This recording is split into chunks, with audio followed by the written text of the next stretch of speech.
Mes amis, bonjour et bienvenue à votre chaîne AOB Immigration. Aujourd'hui, je vais vous montrer comment on peut avoir la résidence permanente à travers les études.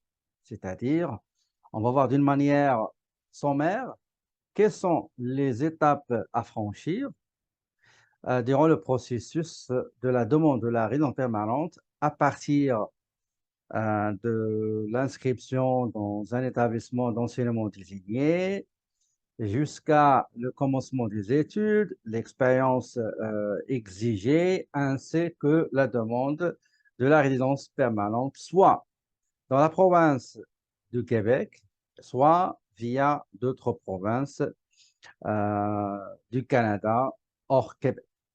Donc, je vais commencer tout d'abord par la première étape. Donc, la première étape, c'est de bien analyser votre profil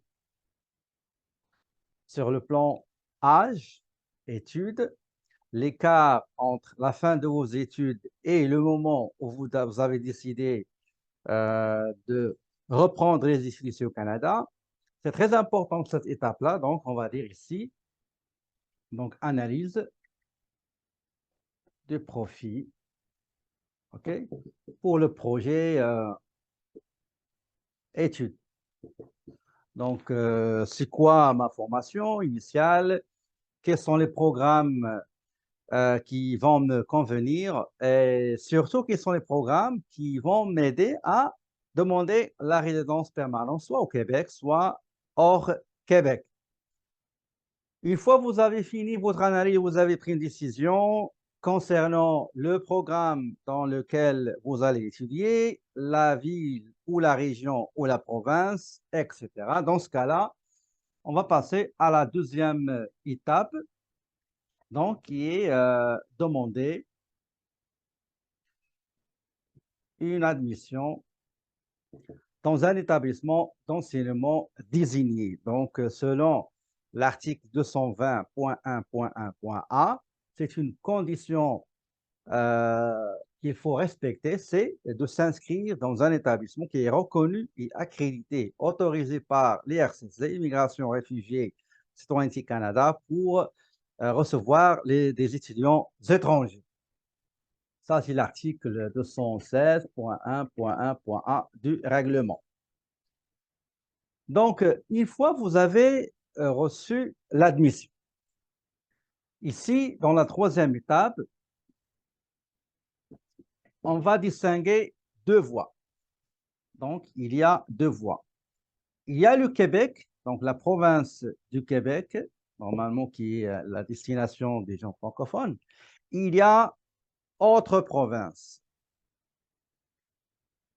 Comme vous le savez, au Canada, il y a des provinces. Donc, il y a le Québec, il y a l'Ontario, Manitoba, Alberta, Saskatchewan, la Colombie-Britannique, Nouveau-Brunswick, Nouvelle-Écosse, île Prince-Édouard, Terre-Neuve et Labrador. Et il y a aussi les trois territoires, territoire nord-ouest, Yéken et Nunavut. Donc, on va commencer par la voie. Il y a dans ces deux voies-là, il y a un chemin commun. OK? Il y a un chemin commun, surtout ce qui concerne la demande d'un permis d'études. Pour le Québec, le Québec, la province du Québec, il a signé des ententes avec le fédéral, comme quoi quelqu'un qui désire immigrer au Québec ou bien étudier au Québec ou bien travailler au Québec, il faut l'aval de la province du Québec, c'est-à-dire autorisation, c'est-à-dire le CAQ, certificat d'acceptation du Québec. Ça, on va le voir après. Donc, pour ne pas le voir après. Pour le travailleur étranger aussi, il faut le CAQ, certificat d'acceptation du Québec. Et pour celui qui va immigrer et qui veut aller chercher la résidence permanente, bah, il faut qu'il ait ce qu'on appelle le CS, le certificat de sélection du Québec. Donc, pour le Québec, donc vous avez reçu votre admission. D'accord? Pour le Québec, vous allez demander ce qu'on appelle le CAQ, certificat d'acceptation du Québec. Comment on le demande? Il y a deux étapes. La première, donc on va dire le premier volet, c'est d'aller sur le site dans lequel on remplit, pas dans Arima, mais il y a un site dédié uniquement pour demande, donc on va dire portail demande CAQ. Vous allez renseigner votre nom, prénom, et ainsi vous allez créer un nom d'utilisateur avec mot de passe. Vous allez indiquer date de naissance, lieu de naissance, le pays de naissance. Vous allez remplir quelques informations relatives aux études, c'est-à-dire ce qui est écrit sur la lettre d'admission, bah, quel est l'établissement, la nature du programme, la durée du programme et les frais de scolarité annuels.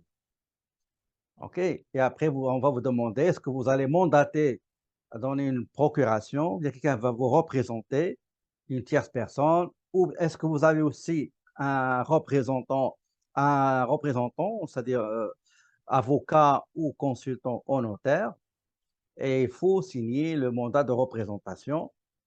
Aussi, on va vous demander d'autres informations, et à la fin, vous allez être dirigé vers la partie concernant le paiement, donc les frais à cette date-là, c'est, donc on va dire, les frais du CAQ, c'est 120 $.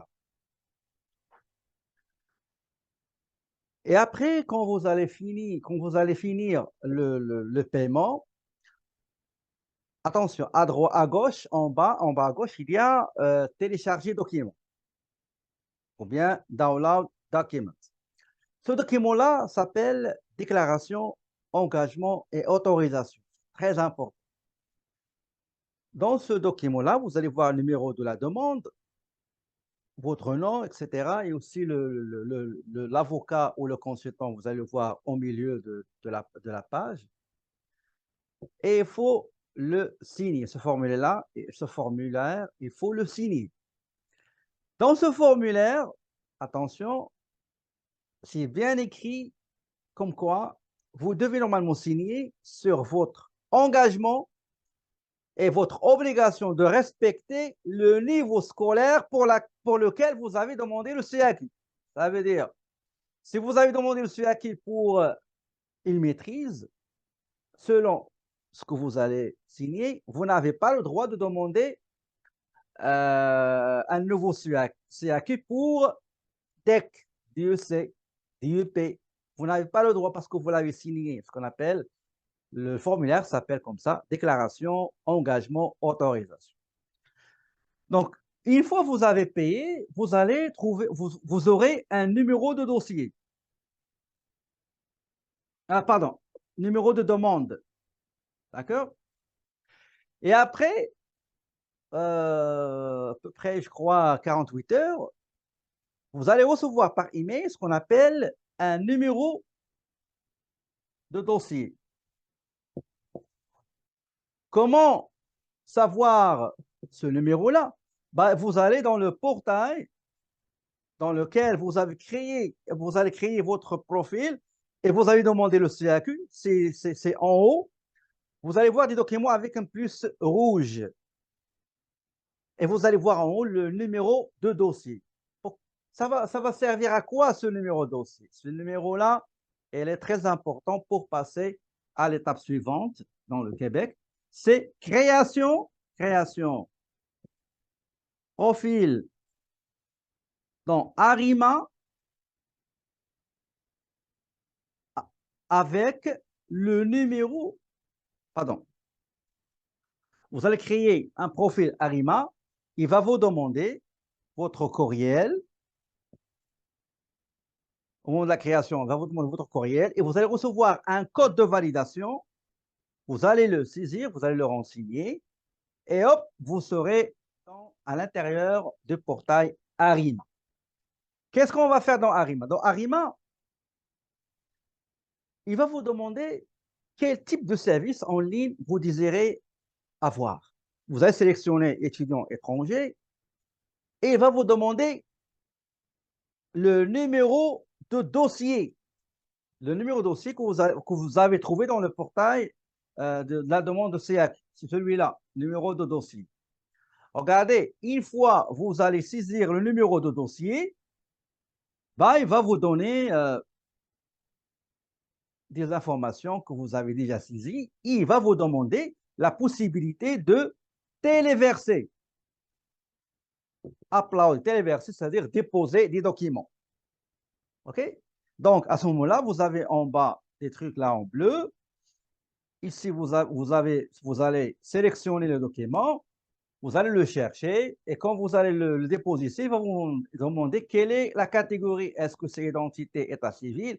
Est-ce que c'est diplôme relevé final? Est-ce que c'est pro-financière, etc. Pour les ressources financières, il vous donne une liste des pays. Si vous appartenez par exemple à un pays dont l'étudiant n'a pas besoin de prouver les ressources financières, comme par exemple le Maroc, quand vous allez sélectionner le centre de traitement des demandes de permis d'études, vous allez mettre Rabat, bah, vous n'allez pas prouver, vous n'allez pas téléverser et déposer les ressources financières, relevé bancaire, bulletin de paie, accession de salaire, non, pas besoin. Ça, vous allez le faire dans l'autre partie qui concerne le permis d'études.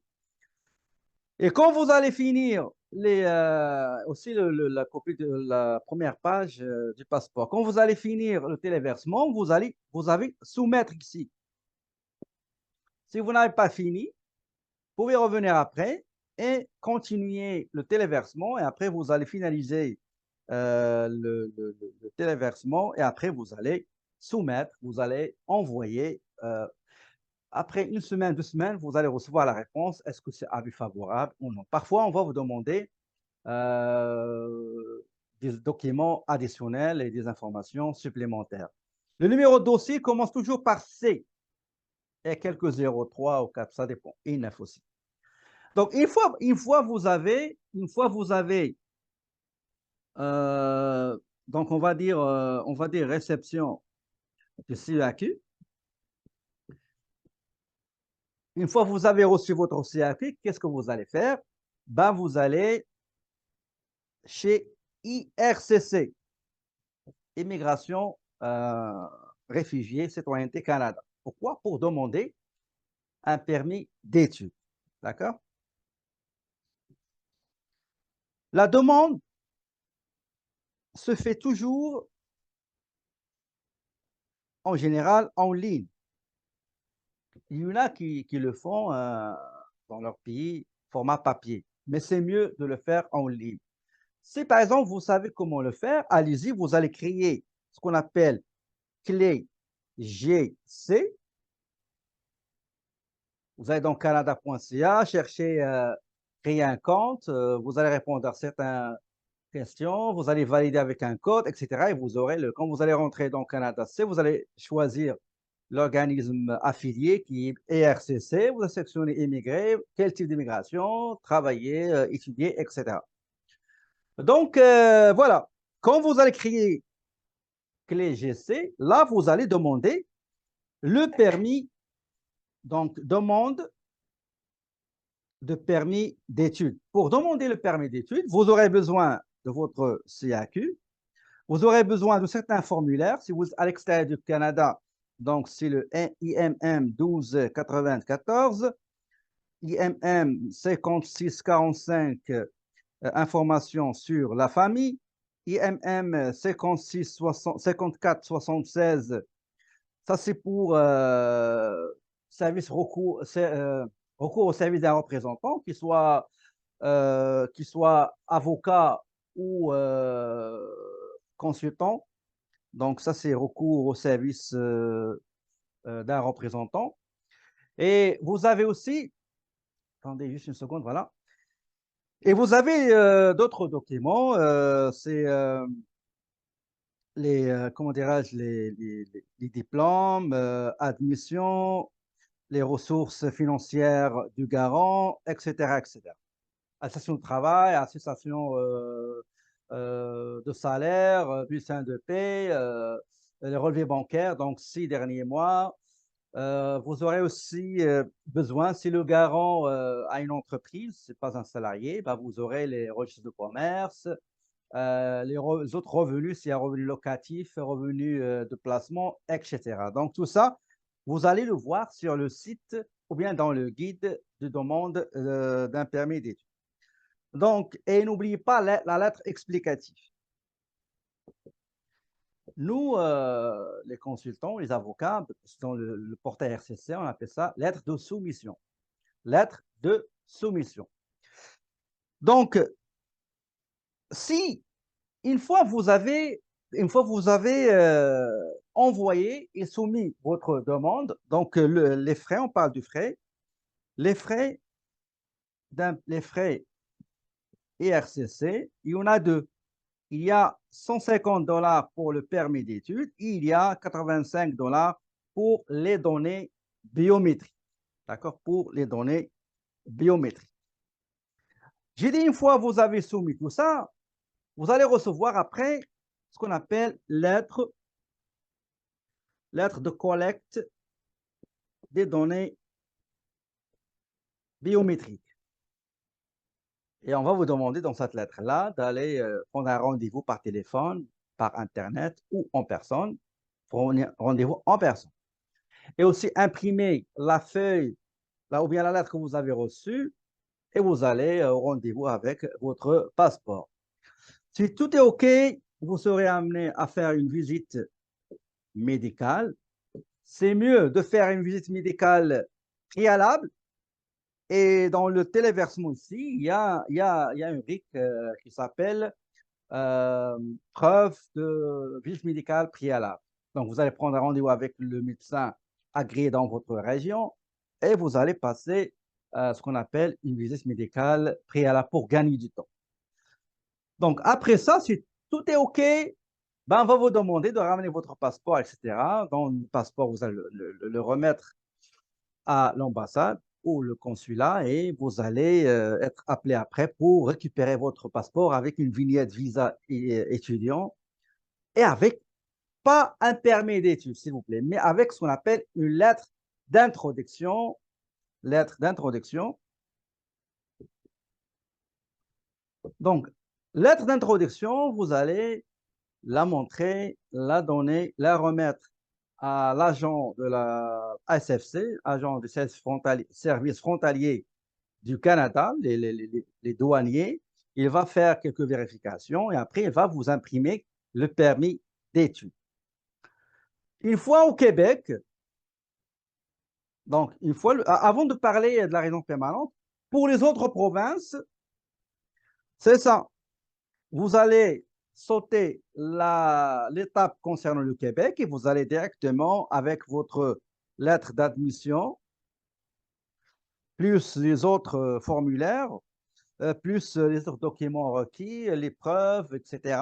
Et vous allez demander, donc, en ce qui concerne le permis d'études, c'est la même chose entre celui qui va aller étudier au Québec ou bien celui qui va étudier hors Québec. La différence, c'est que celui qui va étudier hors Québec n'a pas besoin de SIAC.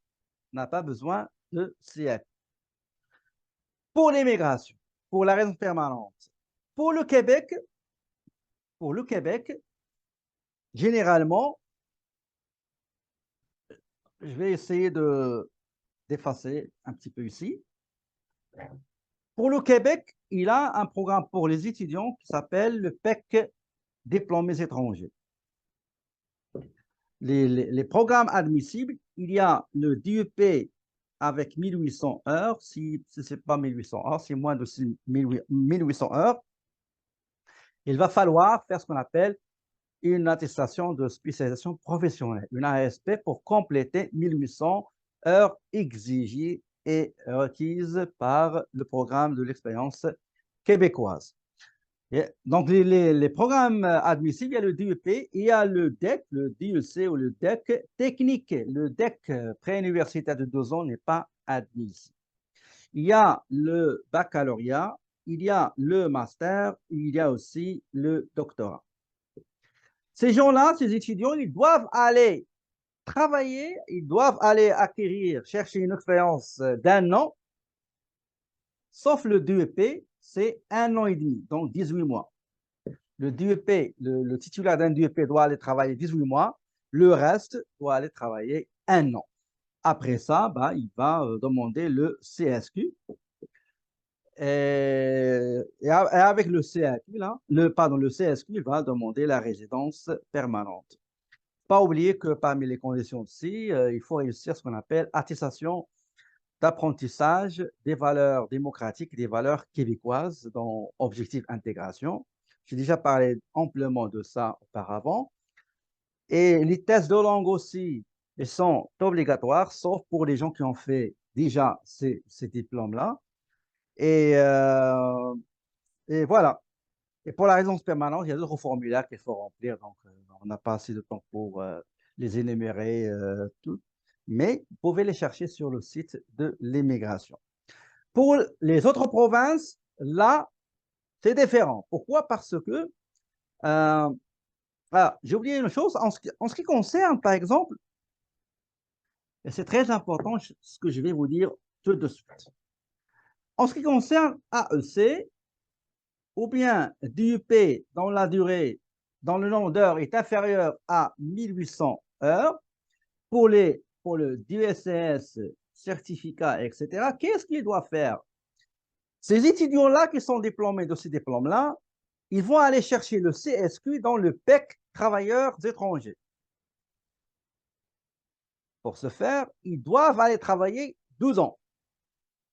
24 mois après la fin de leurs 24 mois, ils vont aller chercher, demander le CSQ dans ce qu'on appelle le PEC volet travailleurs étrangers. OK? Mais généralement, il y a des AEC, la durée c'est 12 ans, donc c'est correct. Ils peuvent demander le permis de travail post-diplôme 2 ans, mais il y en a qui font ça moins d'un an, mais si jamais ils trouvent du travail, contrat d'un an, la durée équivalente à celui énuméré par le permis de travail post-diplôme, bah, il va falloir qu'ils négocient avec leur employeur pour aller chercher UMT, CAP pour un nouveau permis de travail pour compléter les 2 années exigées par le PEC travailleurs étrangers. Maintenant, pour les autres provinces, c'est pour ça que je demande ici dans la première étape, analyse du profit et aussi la finalité de ce programme-là. Est-ce que ce programme, si jamais je ne suis pas au Québec, je suis dans une autre province, est-ce qu'il y a dans les autres provinces, est-ce qu'il y a un programme d'immigration qui va favoriser un étudiant qui a étudié dans cette province? Ça sert à quoi aller étudier dans une province un programme et quand vous allez finir, vous allez voir que vous n'êtes pas éligible dans, dans, dans les programmes de cette province. Attention, s'il vous plaît. Il faut toujours, malgré que normalement, il y a des provinces où il y a beaucoup de programmes qui sont dédiés généralement aux étudiants étrangers qui ont étudié dans ces provinces. Il y a aussi des programmes intéressants qui sont dédiés aux travailleurs étrangers qui ont travaillé dans ces provinces et dans la durée pour avoir le certificat de désignation, parce que ces provinces-là, ils donnent ce qu'on appelle le certificat de désignation, c'est comme le CSQ au Québec, et aussi dans des nominations pour les gens qui ont un profit enviable dans l'entrée express. Ça, c'est une autre histoire, on peut en parler ultérieurement. Donc, voilà, mes amis, j'espère que cette vidéo vous sera utile. Grosso modo, j'ai expliqué un petit peu les étapes du processus de demande de la résidence permanente en commençant par l'analyse de votre profil, demander l'autorisation du Québec si vous allez étudier au Québec, et après, selon votre programme, vous allez choisir quel est le pont que vous allez utiliser pour demander le CSQ, et après, par la suite, vous allez demander la résidence permanente. Pour les autres provinces, prochainement, je vais préparer des vidéos sur les programmes des provinces, ce qu'on appelle les PCP, programmes des candidats des provinces, et vous pouvez en profiter si jamais vous désirez étudier ou travailler dans l'une de ces provinces-là, ou même étudier au Québec ou travailler au Québec et aller chercher la résidence permanente du fédéral à travers un des programmes des provinces qui approximativement, il y en a presque entre 80 et 90 programmes, juste les provinces, sans parler des programmes fédéraux. Merci pour votre attention. Je vous souhaite une belle journée. Je vous dis, mes amis, à la prochaine.